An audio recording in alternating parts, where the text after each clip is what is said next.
حاكم يكو توغوتي بايدن قنبلك تقان البته تزادي امريكا والله هري بيز سراسي جاني كار ودان رنگ ودان دنگ ودان لسراسي جاني بگشتي هبو تبتي ديوان سي ما هو 11 روزين 12 روزين پیش مدا ايدي هالبجارتن امريكا بين انجام دان قالوا هفركا ترامب دكاره ديوان سي مهاندا فعلا بسنجي ترامب بگره لفي كامبينو يا برفرها هالبجارتان لفانا كما هجايه ساول مونتنز جيجري سروكي هيونديان لسازيا جولد جبو استراتيجية نيف دولتي لواشنطن دي المدى برنس ساول دنباش ايدي او روشان هال امريكا هات كروجا في فيكيشانا بايدن وهف دم بحث عن دي تيكرين كو كامالا هاريس و جيهوي بگره جبو هفريكا دي ترامب قالوا دبه كو هفريكا كبهيز به انجي وكا ترامب دي بيجه شكستن بي انانايب صناهي ترش يا بايدن.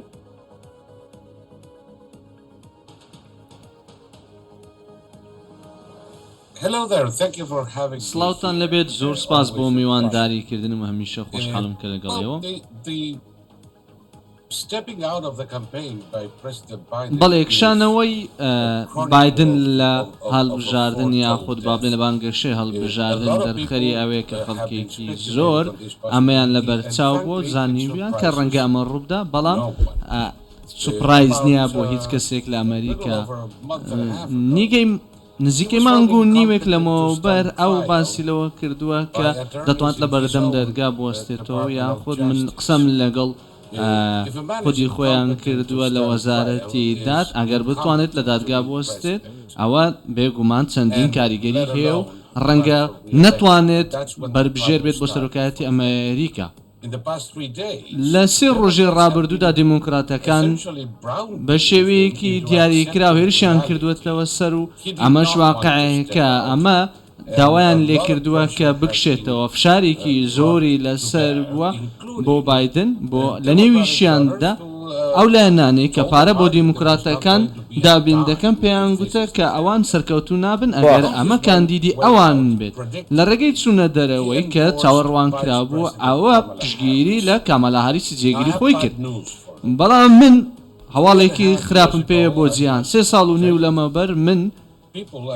بە خەڵکم دەگوت و لەم کەناڵەوە قسەم بۆ خەڵک کرد کە هەڵبژاردننی بایدن خراپ بووە بۆ ئەمریکا و خراپتریشە بۆ جیهان.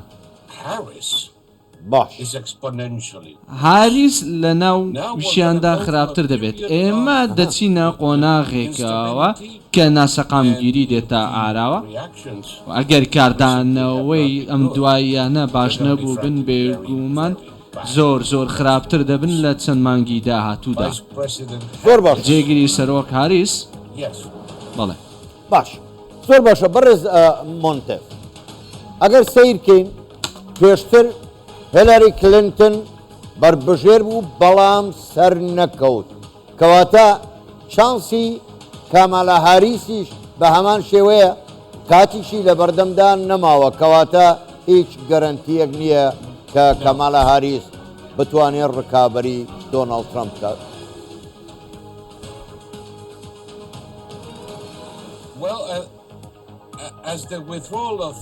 بەڵێ لە ڕێگەی کشانەوەی سەرۆک بایدن کەەوە پیشاندا هیچ شتێک گرنگی نییە ئەو ئێستا لە پێش شێوەیە و دەچێتە و کوژگیری دیموکراتەکان دەکات. هیلاری کلینتن کەسێکی سیاسی بووە کە داهاتوویەکی باشی نەبوو ئامیش ناتوانێت هیچ کاریگەریەکی هەبێت لەسەر ئەم هەڵبژاردننی ئێستا بە تایبەتی لەسەر هەڵبژاردنەکان و من پێم ڕاگەیەندراوە لەلایەن چەندین لایەن ئەوە کە میشێل ئۆباما هاوکاری کەمەلا هاریس دەکا بۆ ئەوەی بتوانێت پشتیوانی زیاتری بۆ کۆبکاتەوە لە بانگەشەکەی کە ئەمەش وا دەکات بتوانێت خۆی کاندیدەکەی خۆی هەڵبژێرن. دوو سێ لایەنی دیکەی دیموکراتیە هەن کە پشتیوانی لەم بیرە دەکەن کە حاکمی پێنسیلڤانیا داڤید نووسم لە کالیفۆرنیا. بەڵام ئێمە دەبینین ئەوەی کە ڕوودەدات بە شێوەیەکی دیاریکراوی هێشتانێکە پێویست نییە و پرسیارێک دێتە ئاراوەکە ملیاران دۆلار لەم بانگەشانەدا خەرج دەکرێت ئەم پارەیە خەرج بکرێت ئەگەر کامەلا کاندید بێتن بەڵام ئێستا ئەو کاندید نییە. بۆیە ئەم هاوکاریکردنەوە ئەو پارەدارکردنە بایدن ڕێگەی نەدرا کە بچێتە تاوەکو دۆناڵد ترامپ بە شێوەیەکی سوپڕایز هاتە پێشەوە وای کرد کە بگەڕێتەوە کۆشکی سپی بەڵام بێگومان دیموکراتەکان نانەوێت ئەوان پشتیوانی لە کەمپینەکەم بکەن بەو شێوەیە کە هەیە مەلەبەرس ساوت لە هەڵبەتە سێ مەه و 12 ڕۆژمانە بۆ هەڵبژاردنێن سەرۆکاتی ئەمریکا دەمێکی گەلێکی کێمە هەڵبەتە کەمپینا هەڵبژاردنێن ترامپ گەرمترە پارە پێتر پێ دەتەخمکردن حتا لە میشیگان بۆ دۆ کو ئێکش ناوەندên سەرەکەیین دیموکراتانە لەوێرێ هەند خەڵک کۆم ببوو بە هزاران لە دەرێ بوون جهێوان نەبوو لە جۆربە کەواتە دە چارچوبێ vê هەڤرکێدا ئەم نابینین گەل و شانسێ ترامپ پێترە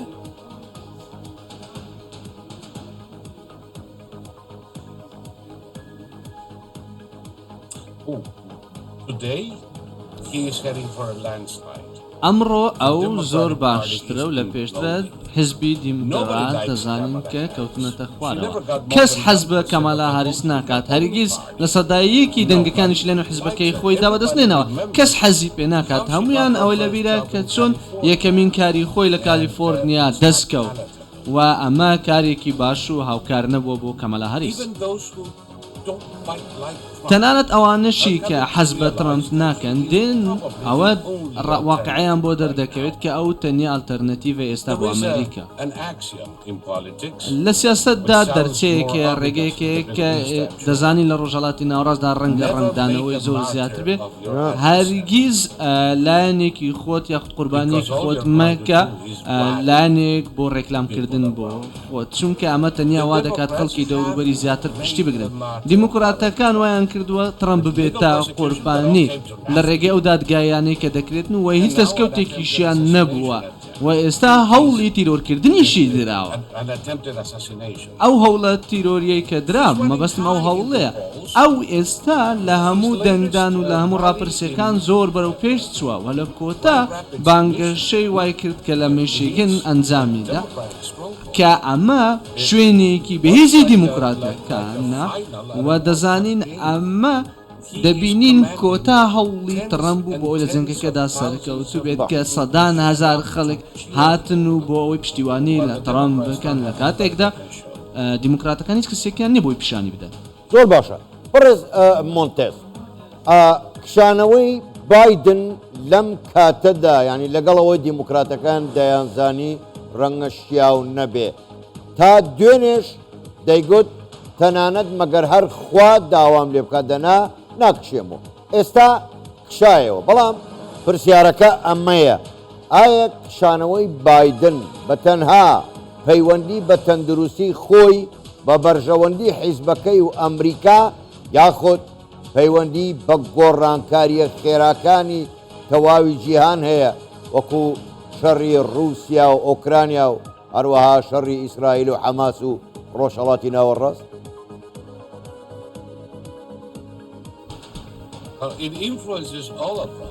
ئەمە هەر هەمویان کاریگەری لەسەر هەبووە بەڵام هۆکارەکە بێگومان ئەوە دوایین هەوڵی دیموکراتەکان بووە کە بۆی بتوانن خۆیان بپارێزن لەو لایەنەی کە خۆیان توش کرد دەبێت ڕوبەڕووی ئەمە ببینەوە ئەم ڕاستێ بزانین ئێمە هەمومان دەزانین چەندین کات لەمە پێشە کە بایدن ئەم توانە هۆشیارێ و ئەو توانە مێشکیەی نییە بۆی ئەم کارە بکاتن چەندین قەیران و کاتەسترۆفی لە سەرانسەری جیهاندا هەبووە دەزانین ئەم قەیرانانە کۆکار بوونە لە ڕۆژهەڵاتی ناوەڕاست و ئەوروپا ئەم قەیرانانەمان بینەوە کە گوڕی ئاگر ئێستا بەرز دەبێتەوە دەتوانین تەنیا سەیری بکەین کە ئێمە هیچ کاردەوانەوەیەکمان نەبوو بەرامبەر بە حوسیەکان و ئەو شەڕانەی کە ئەوان دەکەن بۆی بزانین کە ئەمریکا نەیتوانیوە بەرژەوەندیەکانی خۆشی بپارێزن تەنانەت ئەوەی سزا باس لەسەر هاوپەیمانەکانمان بکەین ئێمە هەموو ئەمانە دەزانین هەموومانە دەزانین کە ئەمریکا نەیتوانێەوە کار بکات تەنیا مانگێک لەمەوبەر کەمالا هاریس پشتیوانی لە ترامپ دەکرد کە دەیگوت ئەو زیرەکترین کەسە لە سەرانسەری جیهان ئەو زۆر باشە و تەندروستی باشە بەڵام ئەم وانە بوو و کەمالا هاریسیش دەزانی کەوە نییە ئەمان فشاریان لەمە کرد بۆی تا قۆناغی کۆتایی بڕات و ئێستاش لە بەرامبەردا فشار لێ دەکەن و بۆ ئەوەی بە شێوەیەکی قەیرانناوی بکشێتەوە ئێستا ئەوەی کە هەیە ئەوان هیچ کاندیدێکیان نیە تەنیا سێ مانگیشماوە وەکتەوە ئاماژەت پێدا و من ناتوانم باس لەو دۆخانە بکەم یاخود بیرم بێتەوە کە کاندیدێک تیرۆر کراوە یاخود با بڵێن تووشی جەڵدەی دڵ بووە هەر کارە ساتێکی دیکە هەرگیز شتێکی لەم شێوەیە ڕنەداوە ئەوەی کە ئێمە دەبینین سێ مانگمان ماوە بۆ بانگەشەی هەڵبژاردن سێ مانگ کە لە ئەمریکا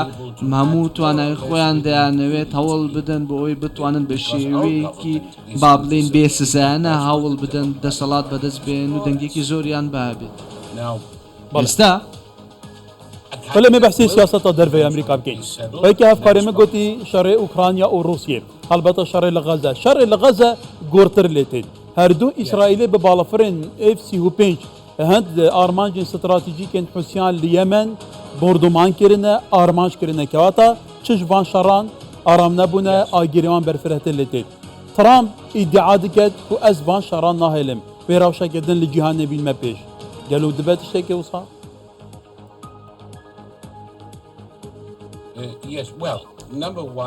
بەڵێ یەکەمی شت من دەمەوێت شتێ باس بۆ ڕاست بکەمە ئەمە با بڵێن تیارەکان و فڕۆکەکانی ئیسرائیلی بوون F-35 و ئەمریکی نەبوون ترامپ ناتوانێت ئەمە چارەسەر بکە من بڕام وایە کە ناتوان بڕام وایە کە ئەو دەتوانێت هەوڵێکی زۆر باش بکات بۆ ئەوی بتوانێت لێک تێگەیشتن هەبێت کە ئەمەش با بڵێن ببێتە هۆی کشانەوەی هێزەکان لە ئۆکرانیا بەڵام هەرگیز ناتوانێت دوو شەو لە هەمان شوێن دووبارە بخەوێتەوە بڕوام وایە پشتیوانیکردنی ئیسرائیل بۆ ئەو لە دژی حیزبوڵڵا و حوسێکان وا دەکات کە هێزی سەربازی ئێمە و ئاسمانی ئێمە بتوانێت لە چەند ڕۆژێکدا کۆتایی بە شەڕەکە بێنێ بۆیە من بڕام وایە دەتوانێت ئەم کارە بکات و ئەم کارش دەکاتن کۆتایی بێنێ ئایا ئەمە 24 کاتژمێر دەکرێت یاخود بە دوو مانگ ئەمە چ ڕۆکێکی جیاوازە بەڵام دەتوانێت ئەو کارە بکات زۆر باشە پڕێز مۆنتێز من دەمەوێ ئەوە بە بیر ئێوە بێنمەوە ترامپ لە کاتی جەنگی رووسیا ئۆکرانیا ڕایگەیان گوتی ئەگەر من سەر کۆمار بوومایە نەمت دەهێشت ئەم جەنگە ڕۆ بدات بەڵام پرسیار ئەمەیە دوای کشانەوەی بایدن و ئەگەری سەرکەوتنی ترامپ و بوونەوەی بە سەرۆکۆماری ئەمریکا چی ڕوو دەدات لە پەیوەندیەکانی ئەمریکا بە دیاریکراوی لەگەڵ باقی ئەوروپا و هێزەکانی ناتۆ ئەوسا لەگەڵ ڕۆژهەڵاتی ناوەڕاست ئایا ئەمریکا وەکو ئەو کشانەوەی لە ئەفغانستان ڕوویدا لە ڕۆژهەڵاتی ناوەڕاست دەکشێتەوە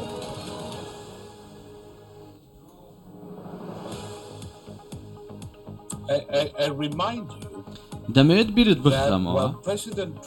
کاتێک سەرۆک ترامپ لە کۆشکی سپی بوو پوتن نەیتوانیت ئۆکرانیا داگیر بکات هیچ کەسێکیش لە ئەفغانستان و عێراق پاشەکشەی پێ نەکرا ئەمە کردەوەکانی سەرۆک بایدنە لەگەڵ ئەوەشدا سەرۆک ترامپ لە ڕۆژهەڵاتی ناوەڕاست کاری زۆر باشی کردووە و ئاشتیەکی مێژووی لە نێوان وڵاتانی عەرەبی و ئیسرائیل داهێنایە ئاراوە کە زۆر لەمە پێشنا بینیمان کاتێک هێزە ئاسمانیەکانی سعودیا و ئوردن و ئیمارات و وڵاتانی دیکەی عەرەبی بەیەکەوە بۆ یەکەمین جار لەو کاتەوەی کە ئەم شەڕە ڕوویداوە شەڕ لە ڕۆژهەڵاتی ناوەڕاستەوە نەک بۆ هێرش بکەنە ئیسرائیل بەڵکو بۆ ئەوەی بەرگری لە ئیسرائیل بکەن لە دژی هێرشێکی ئێرانی دەمێ ئەوەشر بیر بخەمەوە کە سەرۆک ترامپ فشارێکی زۆری خستە بووە سەر ئێران و دووبارە ئەم کارە دەکەنەوە وا دەکەن چەندین سزا بخەنە سەر ئێران و ئەگەر دووبارە هێرش بکاتەوە سەرلایەنەکانمان ئێران باجی ئەم کارەی دەدات ڕاستەوخۆ باجی ئەم کارە دەکات بۆ هەر هێرشێک لە دژی ئیسرائیل یاخودی چاوپەیمانێکی دیکەمان لە ڕۆژهەڵاتی ناوەڕاستەوە پەیمانێکی وڵاتی عەرەبیمان یاخود بنکە سەربازیەکانمان پلیس مونتێس لەگەڵ مە بمینە ئەم ڕانکاریە لە نێوان دیموکرات و کۆماریەکان ئەمێچینە مۆسکۆ پایتەختی رووسیا البەتە رووسیایەکیش هەڤرک و دژمنên تەقلیدی yên ئەمریکایە حاکمێتی بزانبین لە رووسیا کارڤەدانچنە گەلو البته پوتین جی گله که به بایدن نهید او زیادتر داخوازه یا بو کترام سر بکوه او واسه زرد که ایدی و آشتی پیک بره خوشی محمد افکار ما ل مسکو گل ما خوشوی صبارتی بریارا بایدن هالویست کرملن اگر هبه و زانیاری بگشتی ل روسیه گلو چیه بەڵێ هەکار فەرهادەم کاتتان باش دوای ئەوەی کە جۆ بایدنی سەرۆکی ویلایەتە یەکگرتووەکانی ئەمریکا نامی دەست لەکار کێشانەوەی خۆی پێشکەش کرد بۆەوەی کە لە کێبرکەکان بۆ خولێکی دیکەی سەرۆکایەتی ئەمریکا بکشێتەوە. هەرزوو ئێوارەکەی سەرەتا مارێ زەخارۆڤی گوتەبێژی وەزارەتی دەرەوەی رووسیا لە کەناڵی تێلگرامەکەی خۆیەوە ڕاگەیەندراوێکی کورتی بڵاو کردەوە کە تیایدا ئاماژە دەکا بەوەی کە پێویستە سەرنج بدرێەوە هەروەها لێکۆڵینەوە لەو ڕێکەوتنە بکرێت کە لە نێوانی میدیای ئەمریکی و بەشێک لە بەرپرسانی ئەمریکادا هەبووە بەوەی کە ڕەوشی تەندروستی و دەرونی جۆ بایدنیان لە هاوڵاتیانی ئەمریکا شاردۆتەوە. پێویستە ئەمە ئاشکرا بکرێت چونکە وەکو چۆن مارێ زەخارۆڤ لە ڕاگەیەندراوەکەی خۆیدا ئاماژەی پێکردووە کە ڕای گشتی ئەمریکا بەلاڕێدا بردراوە یاخود هەڵخەڵەتێنراوە. دواتر دیمیتری پیسکۆڤی گوتەبێژی کۆشکی کرێمل دیسانەوە بۆ میدیاکانی رووسیا باسی لەوە کردووە کە بەلای رووسیاوە ئۆپەراسیۆنی تایبەتی سەربازی جێی گرنگی پێدانە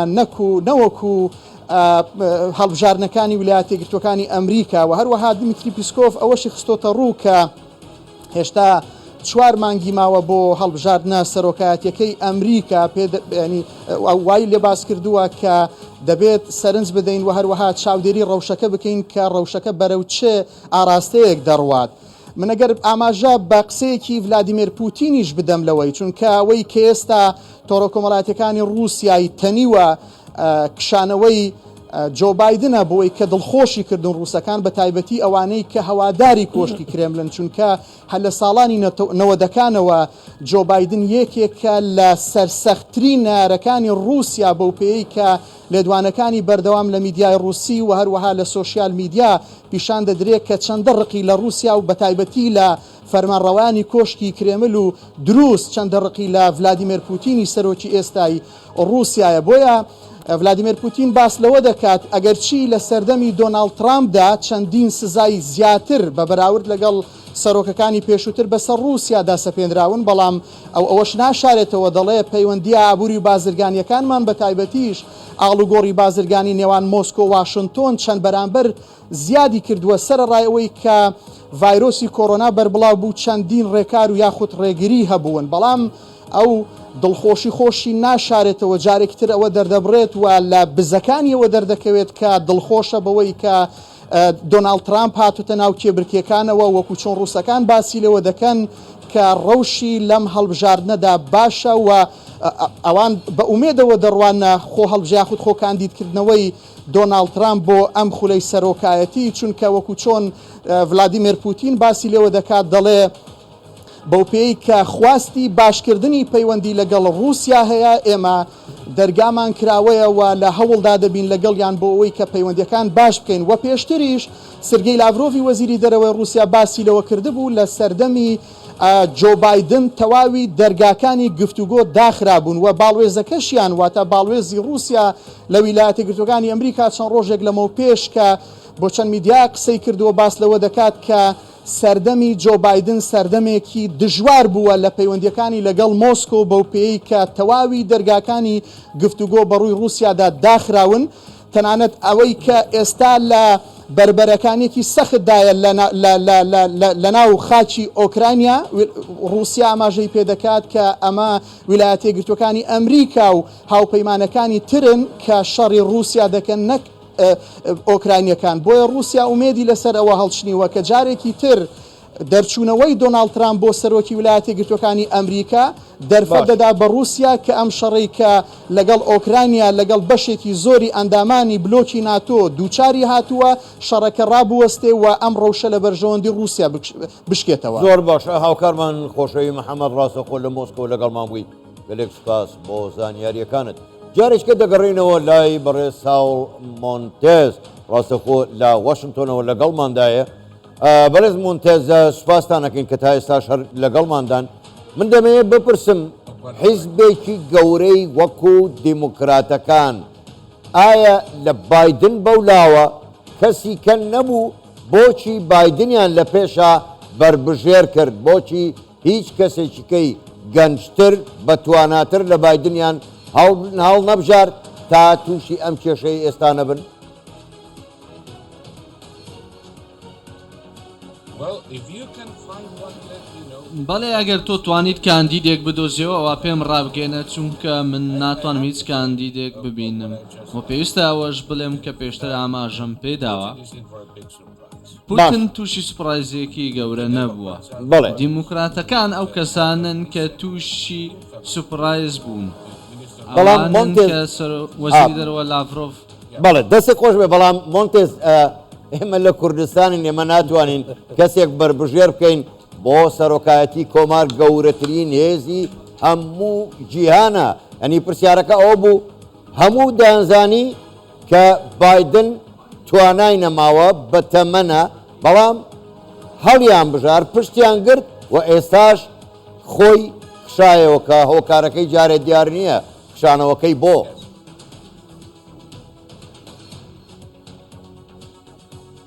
He's senile. He has Alzheimer's. بایدن بە شێوەیەکی دیاریکرا ئەو پیاوە ناتوانێت زیاتر لێ کاتژمێر ڕۆژانە کار بکات He has been out ناتوانێت ئەم کارەی بکەوت لە ماوەی 2 ساڵی ڕابردوشدا نەیتوانیوە ئەم کارەی بەباشی بکات و ئەو وای لێکراوە و فشاری لێکرا بۆ ئەوەی ئەم کارە بکات و دەزانین بایدن ئەو توانایی نییە کە بتوانێت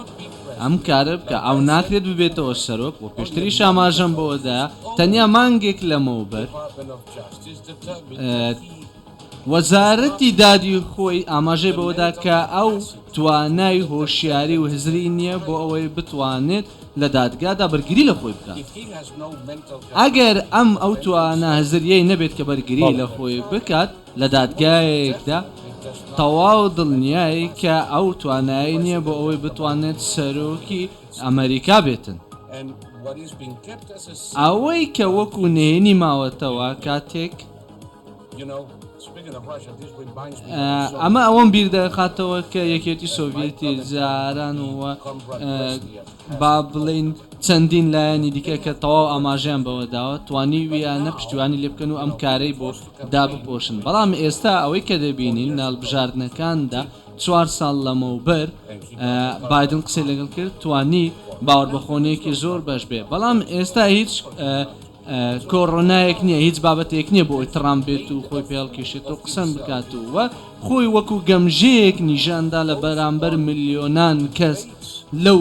دیبیتەی کە هەبوو و یاخود با بڵێ بله کاتا برێ ساڵ ئەکەل بەرامبەردان بەحسێ ترام بکەین خۆ ترامژی کەسێکی دان عەمرە 2-3 ساڵ نابیناوی و بایدندانە وای کە دان عەمریە گەلو ماڤیژی طاقە هەیە تااقەتە فیزیکی هەند هەیە کو بکار بە بەرداوامیە سەرۆکاتیە مەزنترین وڵاتی جیهانێ کو ئەمریکایە بدە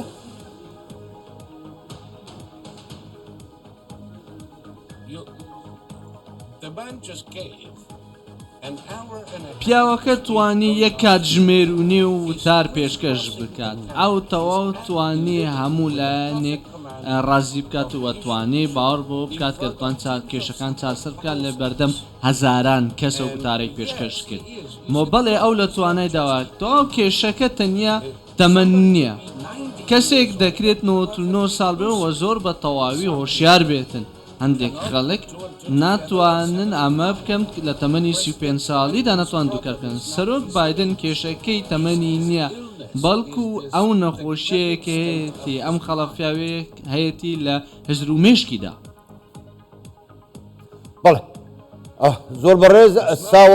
مۆنتێز جێگری سەرۆکی پەیوەندیەکان لە دامەزراوەی گۆڵد بۆ استراتیژی نێودەوڵەتی ڕاستەخۆ لە واشنگتۆنەوە لەگەڵ ما بووی گەلێک سوپاس بۆ بەشداریکردنتان لەگەڵمان سوپاس بۆ ئێوە کاتێکی خۆش